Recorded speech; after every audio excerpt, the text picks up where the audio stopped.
Hi hello welcome back to my mini vlog. ಇದು ಬಂದು ಸೋಮವಾರದ ವ್ಲಾಗ್ ಆಗಿರುತ್ತೆ. ಸೊ ಬೆಳಗ್ಗೆ ಎದ್ದು ಎಲ್ಲನೂ ಕ್ಲೀನ್ ಮಾಡಿಕೊಂಡು ದೇವ್ರ ಪೂಜೆ ಕೂಡ ಮುಗಿಸ್ದೆ. ಆ್ಯಂಡ್ ನನ್ನ ಮಗಳು ಸ್ನಾನ ಮಾಡಿ ಮಲ್ಕೊಂಡಿದ್ಲು. ಸೊ ಎದ್ದಾದಮೇಲೆ ಆಟ ಆಡ್ತಾಯಿದ್ಲು ನನ್ನ ಕಾಲ ಹತ್ರ ನಿಂತ್ಕೊಂಡು. ಹಾಗೆ ಬೆಳಗ್ಗೆ ಏನೂ ಕುಡ್ದಿರಲಿಲ್ಲ ಅಂತ ಹೇಳಿ ನಾನು ಒಂದು ಲೋಟ ಸ್ಟ್ರಾಂಗಾಗಿ ಕಾಫಿ ಮಾಡಿಕೊಂಡು ಕುಡಿದೆ. ಅದಾದಮೇಲೆ ಮಧ್ಯಾಹ್ನ ಅಡುಗೆ ಮಾಡಬೇಕಿತ್ತು. ಸೊ ಏನೂ ಇರಲಿಲ್ಲ, ಅದಕ್ಕೋಸ್ಕರ ತರಕಾರಿ ಎಲ್ಲ ಖಾಲಿಯಾಗಿತ್ತು ಅಂತ ಹೇಳಿಬಿಟ್ಟು ಲೈಟಾಗಿ ಟೊಮೊಟೊ ಸಾಂಬಾರನ್ನ ಮಾಡಿಕೊಂಡೆ. ಹಾಗೆ ನನ್ನ ಮಗಳು ದಿನ ಹೊರಿಕೊಂಡು ಆಟ ಆಡ್ತಾಯಿದ್ಲು, ದೇವ್ರ ಥರ ಕುತ್ಕೊಂಡು ಆಟ ಆಡ್ತಾಯಿದ್ಲು. ಇವಾಗ ಏನಾಗಿದೆ ಅಂದರೆ ರಿಮೋಟು ನನ್ನ ಕೈ ಸಿಗೋದೇ ಇಲ್ಲ.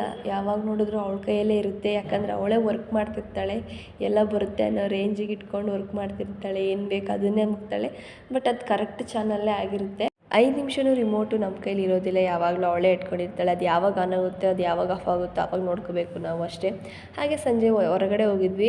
ಇವತ್ತು ಮಾತ್ರ ಸಂತೆ ತುಂಬಾ ರಶ್ ಇತ್ತು, ತುಂಬ ಜನಗಳಿದ್ರು. ಯಾಕೆಂದರೆ ನಾಳೆ ಹಬ್ಬ ಆಗಿರೋದ್ರಿಂದ ತುಂಬಾ ರಶ್ ಇತ್ತು ಮಾರ್ಕೆಟ್. ಇವತ್ತು ತುಂಬ ಜನ ಸಾಗರನೇ ಅಂತ ಹೇಳ್ಬೋದು.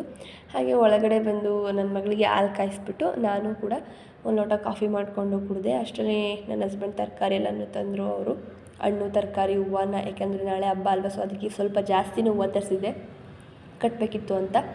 ಹಾಗೆ ಸಂಕ್ರಾಂತಿ ಅಂದಮೇಲೆ ಎಳ್ಳು ಬೆಲ್ಲ ಇಲ್ಲ ಅಂದರೆ ಆಗಲ್ವಲ್ಲ. ಸೊ ಹಂಗಾಗಿ ಕೊಬ್ಬರಿ ಮತ್ತು ಬೆಲ್ಲನ 3 ಡೇಸ್ ಹಿಂದೆಯೇ ಕಟ್ ಮಾಡಿ ಒಣಗಿಸಿ ಇಟ್ಟಿದ್ದೀನಿ. ಸೊ ಇವಾಗ ಕಡಲೆ ಮತ್ತು ಎಳ್ಳನ್ನ ಹುರ್ಕೊಂಡು ಅದನ್ನು ಮಿಕ್ಸ್ ಮಾಡ್ಕೊತಾ ಇದ್ದೀನಿ. ಹಾಗೆ ಜಾಸ್ತಿ ಹೂವು ತರಿಸಿದೆ ಅಂತ ಹೇಳಿದ್ನಲ್ಲ, ಸೊ ಇವಾಗ ಹೂವು ಕಟ್ಕೊಬೇಡ ಅಂತ ಹೇಳಿಬಿಟ್ಟು ಎಲ್ಲ ಕೆಲಸ ಮುಗಿಸಿ ಹೂವನ್ನ ಕಟ್ಕೊತಾ ಇದ್ದೀನಿ. ನನಗೆ ಈ ರೀತಿ ಹೂವು ಕಟ್ಟೋದು ಅಂದರೆ ಇಷ್ಟ. ಕಟ್ಟಕ್ಕೆ ಬರಲ್ಲ, ಬಟ್ ಈ ಥರ ಪೋಣಿಸೋದು ಅಂದರೆ ನನಗೆ ತುಂಬಾ ಇಷ್ಟ. ಚೆಂಡು ಹೂವು ಇರಲಿಲ್ಲ, ಅದಕ್ಕೆ ಸೇವಂತಿಗೆ ಹೂವನ್ನು ತರಿಸಿದ್ವಿ.